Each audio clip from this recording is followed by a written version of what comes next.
जी नाज़रीन, जेका वफ़ाक़ी हुकूमत जे तरफ़ां जेका सिंध जे ॿेटनि ते जेके कब्ज़ा गिरी ऐं पंहिंजो शहर अॾण ते जेका हिते जे सिंध जे माण्हुनि में जेका तकलीफ़ ऐं परेशानी जेकी कावड़ जो इज़हार आहे, उन ई सिलसिले में अॼु जाति जे माण्हुनि खां पुछूं था त हुननि कहिड़ो इज़हार कनि था। भंडार ॿेट ऐं ॾिंगी ॿेट जेके आहिनि इहे सिंध जी मिल्कियत आहिनि।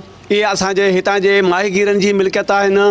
इन्हनि ते जेको हीउ वफ़ाक़ जेको नाजाइज़ जेको कब्ज़ो पई करे, असां सभु सिंधी उन खे रद्द था कयूं। जाति में बि शटर बंदि हड़ताल करे एहतजाजी मुज़ाहिरो कयो वियो। अॼु सिंध जे माण्हुनि इहो वाज़े तौरु ऐलान करे छॾियो आहे त सिंध जे ख़िलाफ़ु जेके साज़िशूं थी रहियूं आहिनि, सिंध जे ॿेटनि जेके सिंध जे जा जेके ॿेट आहिनि, उहो वफ़ाक़ जेको आहे सो ग़लति तरीक़े सां आर्डिनेंस जारी कया आहिनि।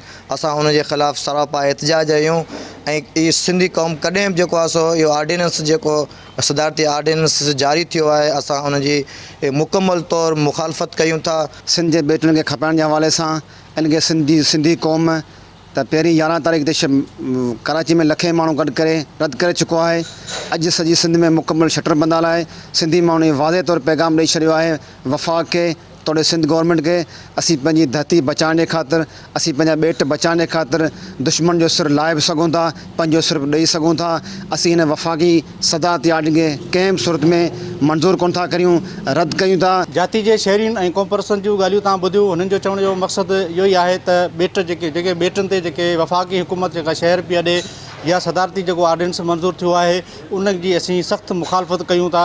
इन सां गॾोगॾु मूंखे ॾींदा इजाज़त। अली अकबर थईम, टाइम न्यूज़, जाती।